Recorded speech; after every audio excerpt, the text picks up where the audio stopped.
Alright, we're here for bonus coverage from Red Rock. Because Alexis and Megan both made the stepladder finals, we had no time to do the women's series, so we're doing it now. Oh, Megan cut off Alexis. And that's what happens. That's what happens. You missed the head pin. They had thrown the last two frames simultaneously, and it seemed to work well for both of them as they're holding off their Cosmic Bowl for us, so we're trying to do this in speed-up mode with the approval of both bowlers. Alexis climbed the ladder and finishes your runner-up in the handicap division, along the way beating Megan, who finished up in 4th place. And both bowlers bowling very well right now here in the women's series match. Megan shooting at the 1-2-4 and has it. They're both clean through 5 frames, and Carlson trails by only 1 pin. We do a women's series at just about every single singles tournament. The top 2 5-game scratch totals advance to the women's title match. Totally dominated by Alexis today. She was -1 scratch on a tough pattern. She would have easily made the scratch cut. So bowling well all day. Megan was second at -104, just ahead of Marguerite.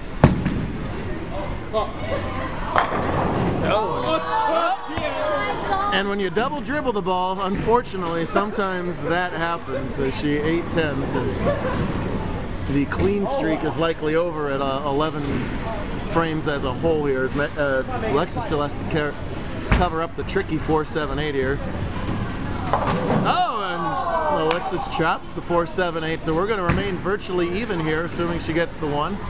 That's going to give her, well, it is even. That's about as virtually even as it gets. Both bowlers 105 through, oh no, I got my math wrong. 105 for Alexis, 103 for Megan.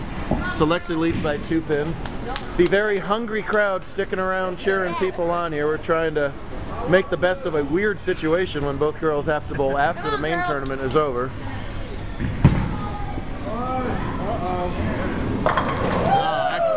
Alexis really throwing the ball nicely today. We pulled on the PBA Tournament of Champions pattern. That's 50 feet of oil. To represent the shirt. Very nice. Look at our brand new shirts that Derek Acuff is representing. Are those cool or what? I like this 5 different styles. Flip them over the other side so you can see how cool it looks on the back with all of our sponsors and everybody. You can put your name right there. Oh, she makes the 4-6!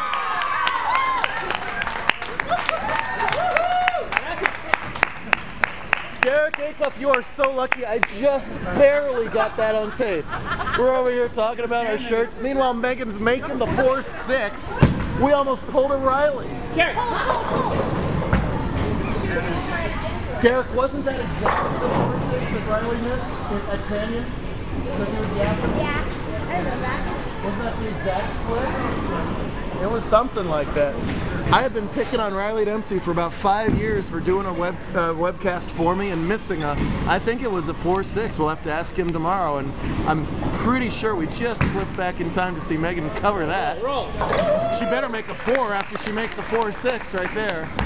Meanwhile, a tricky little 1-2-4 for Lexi, and she's gonna slide by it, and the lead switches over to Carlson. Wow, so now Megan leading by 11 pins, and she is shooting here in the 9th frame. Fast action on purpose. Thanks to both girls for being a good sport about it. Another nice shot, leaves just the 10 pin. Alexis just kind of doing that rollout shot, trying to get it to go exactly there. Kind of loses its rotation right in the 1-3. That can be an effective roll, and it is for Alexi all day long. Nice job by Carlson covering up the 10 pin. No spare is easy, especially in this wacky format right now. She leads by 8 heading into the 10th, but it's Alexis on the strike. Well, that would have been really brave if they both went together in the 10th frame. They don't. Double dribble again. That time, double dribbles at high flush right in the pocket, meaning Alexis must strike here. Oh, and she does! Wow. I tell you, maybe we'll do more women's series matches this way as both girls putting on a show. Alexis a possible 193, Megan a possible 191. So basically whatever Megan does, Alexis will have to match -2 pins, if you followed me there. Big shot. Looks pretty good. Doesn't quite carry out the 10. So a strike here and Alexis wins, but it's wide. Oh, and that 7 count makes it really interesting right now. It does. Megan spares it up for 181. If Alexis spares it up, she has 180. It's over.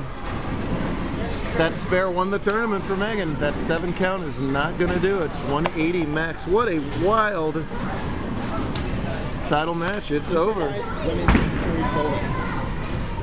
Well, how about that? Spared it up for Alexis. Won a game earlier by 1 pin, and unfortunately this time it's on the other side of the table. As now the crowd understands that it's 1 pin the other way. Alexis knew it, the crowd didn't know it. Great sports and great bowling by both of these girls. Would y'all would like to go eat? Let's go eat. One of our weirder videos. Hope you enjoyed.